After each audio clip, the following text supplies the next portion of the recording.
આજના વિડીયોમાં જાણીશું આચાર્ય ચાણક્યના નીતિશાસ્ત્ર મુજબ નર્કનું દુઃખ ભોગવીને ધરતી પર જન્મ લેનાર લોકોની ઓળખ શું હોય છે તે વિશે.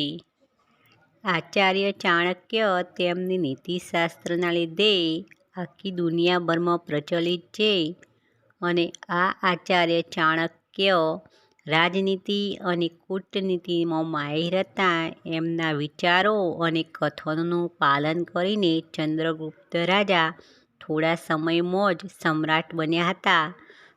તો આ આચાર્ય ચાણક્યએ એમની નીતિશાસ્ત્રમાં વ્યક્તિના ગુણો અને અવગુણો પર પણ પ્રકાશ પાડ્યો છે અને જે લોકો નર્કનું દુઃખ ભોગવીને ધરતી પર જન્મ લીધો હોય તે લોકોમાં આ 4 ગુણ રહેલા હોય છે અને જે લોકો સ્વર્ગનું સુખ ભોગવીને જન્મ લીધો હોય તેમનામાં આ 4 ગુણ રહેલા હોય છે એવું આચાર્ય ચાણક્યએ જણાવેલ છે. તો પહેલાં જાણીશું સ્વર્ગનું સુખ ભોગવીને ધરતી પર જન્મ લેનાર લોકોનામાં કયા ગુણ રહેલા હોય છે તે વિશે.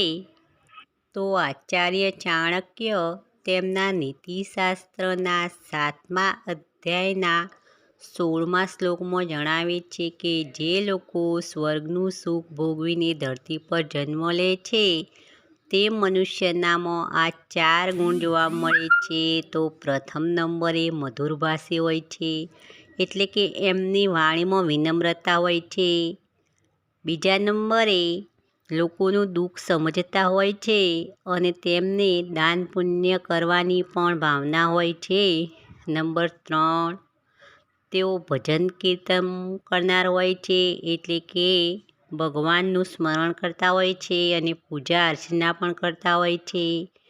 અને નંબર 4, બ્રાહ્મણોને દાન આપવાનું પણ મહત્ત્વ સમજતા હોય છે.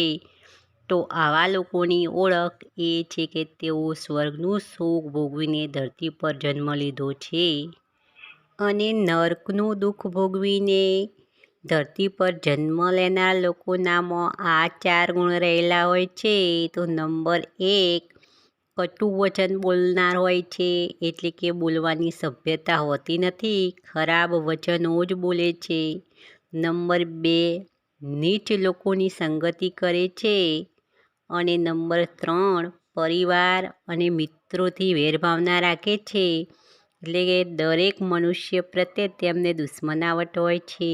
નંબર 4, તેઓ આખી જિંદગી દરિદ્રતા જ ભોગવતા હોય છે. તો આવા લોકો નર્કનું દુઃખ ભોગવીને ધરતી પર જન્મ લીધેલા મનુષ્યની ઓળખ હોય છે. આચાર્ય ચાણક્યના નીતિશાસ્ત્ર અનુસાર.